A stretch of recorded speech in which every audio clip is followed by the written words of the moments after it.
When you're stepping into the divorce process, one of the big questions that many people ask and are not real sure where to start with is the attorney.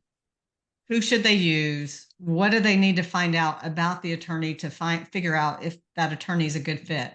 So today we're going to talk about three things. We're going to talk about the attorney practice, the attorney's belief system, and their connections. And we'll give you a couple of questions that you want to be asking the attorney around those three things. As you get started, one question you want to ask each attorney is, will you offer me or give me a free consultation? Now, while I wouldn't say that that's one of the areas that to determine who you use, you definitely want to be able to speak with somebody for a few minutes to get a feel for them and find out if your case is going to be a good fit. Would you agree with that, Allison? Oh, absolutely. You absolutely want to speak with any possible attorney that you're going to hire. I mean, hiring an attorney is the biggest roadblock that we as women face in a divorce as we're going through the process. It's scary. We are hiring this person and they're going to determine our future based on how well they do their job. And then in that same regard, when it comes to understanding about the attorney and their practice, a couple of questions you want to ask is, do you specialize in divorce? And you may think that that's a silly question because you just looked them up and they're in the divorce category. But what you want to find out, what you want to determine is divorce their specialty, or is it just one of the things that they practice? Because quite frankly, in most situations, you're going to want to work with somebody who very much specializes and spends all of their time and energy in the divorce space. And that includes family law, that's, kids and all the things that come with marriage. But personally, I believe that you want somebody that does not dabble in other areas of law, but specializes in divorce. You're spot on, Elizabeth, because your divorce is going to be the central focus of your life for as long as it's going on, and maybe even longer. You want to make sure that your attorney is going to focus on your case as if it's their main priority. Obviously, they have other cases, but if they're divided amongst different types of law and different types of cases, that's going to dilute the amount of attention they can focus on your case. Not only that, you want to make sure that they are truly specialized in divorce law. If you are a jack of all trades, then you know a little bit about everything.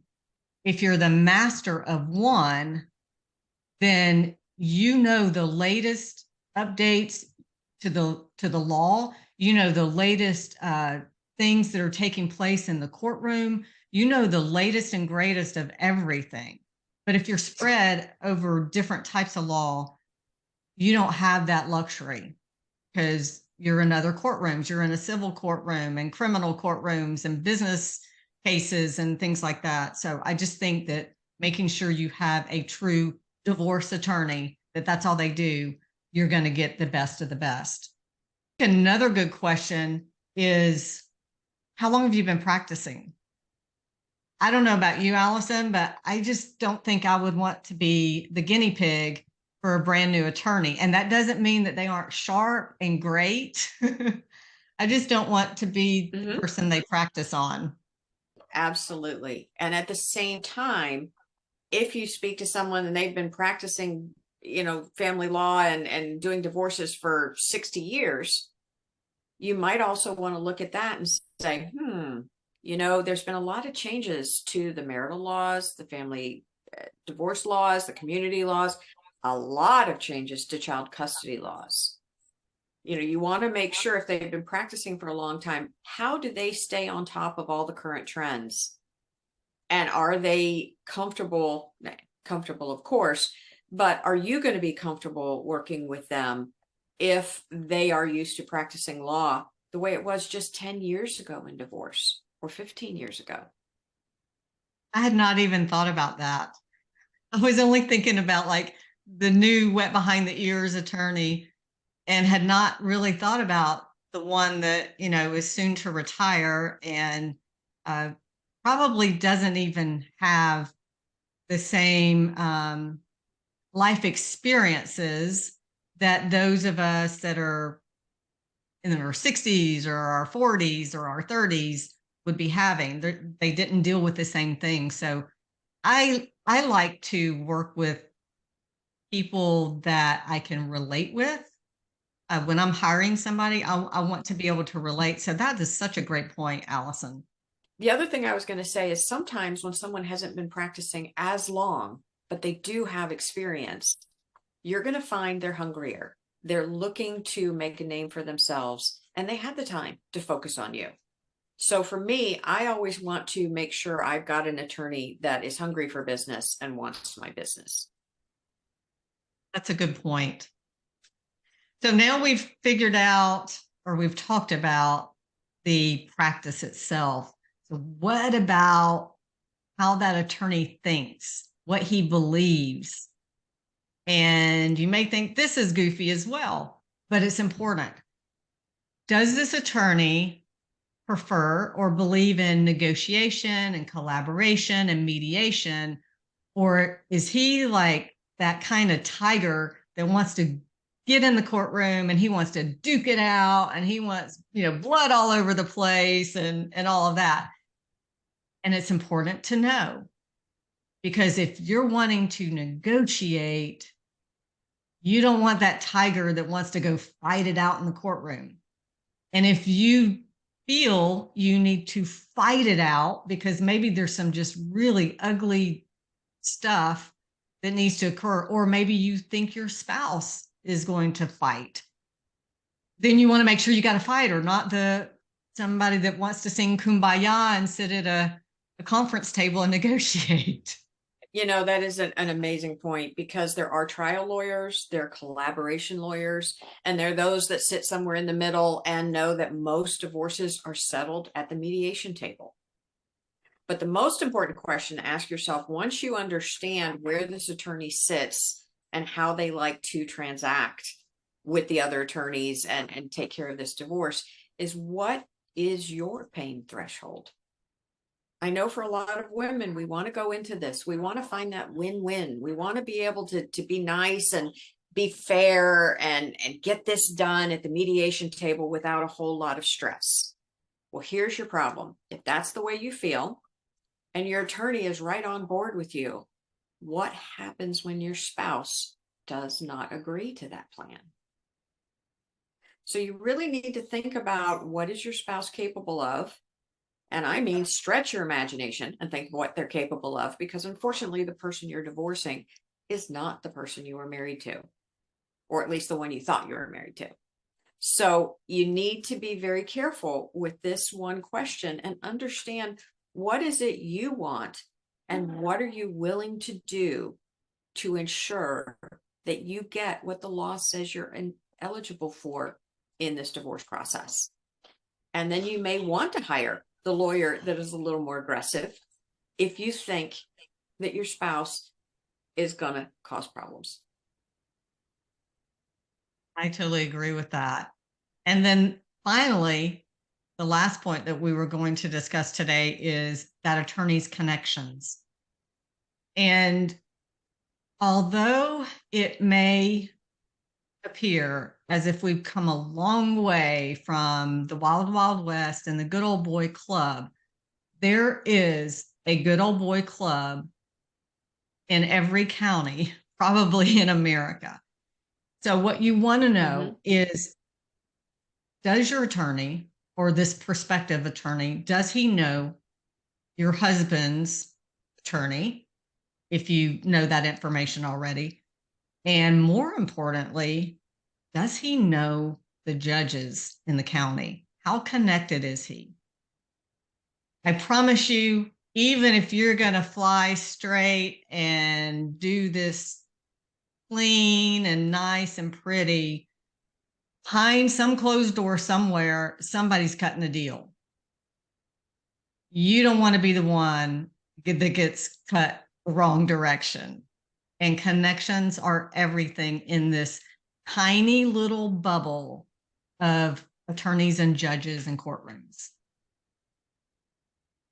You know, I have to tell you, Elizabeth, what you just said, it just brought back horrible memories for me. And I'm going to give some advice here. When I hired my divorce attorney in my second divorce, I hired my attorney, and my husband went out and hired his attorney. When I found out who his attorney was, I should have stopped. I should have rethought the whole process, and I should have hired a different attorney because, this is Texas. My ex-husband hired my attorney's roping partner as his attorney. So I can tell you that my divorce was negotiated as two men sat on the back of horses roping. And it wasn't pretty. And so it's not, the big question is, should you change attorneys? No, you don't want to change attorneys if you don't have to. It costs more money. It disrupts the process, and it just doesn't look good that you couldn't use your original attorney. But in this instance, I should have thought it through, and it worked out against me. So you want to look at the attorney pairs. How well do they know the other attorney? How many cases have they worked together? Are they friends? They'll tell you they have to. And at that point, you might want to think about it, because at some point, if this becomes adversarial, you don't want the attorneys sitting together, wherever they be, on horseback or at a desk or on the phone, deciding your fate for you. I had you bring up the horse analogy, which I love. During my divorce, mine was drawn out. It lasted, I don't know, 9 months or so. And there was a point in the case where I started to feel like I needed a tougher attorney. And so I called someone that I knew. I won't use his name, but his tagline was "The Snake." And so it was like his name, The Snake. So I called him, and he gave me some really good advice. And he told me, he says, "I'm willing to take your case, but let me just tell you this much." He says, "This is the advice that I give to people. When you're in the middle of the horse race, you don't switch horses." And he went on to explain what it was going to cost me financially, because he was not up to speed with my case. So he had to go all the way back to the beginning to navigate to get to today, to understand even where we are, before he could figure out how to move forward. So, and like you said, Allison, he said it's not a good look. You don't want to be that person that is showing up with, the second and then the third round and the fourth round of attorneys. Stick with the horse that you came into the race with. That's really good advice. But I do think that it maybe, if you're really, really early on and you haven't really made much traction yet, and you figure out that perhaps you chose the wrong one, changing early probably isn't a terrible thing. But definitely, like, try to iron out all those things on the front end, so you don't even have that question as you're moving through the divorce process. Great way to end this. The first thought is just be mindful, be prepared, have a list of questions, know what all the areas that you want to discuss are, and understand what you need in this divorce. If you need someone to fight for you, make sure you hire someone to fight for you. If you're willing to fight for yourself, you just need someone to push the paperwork and keep things copacetic, that's who you hire.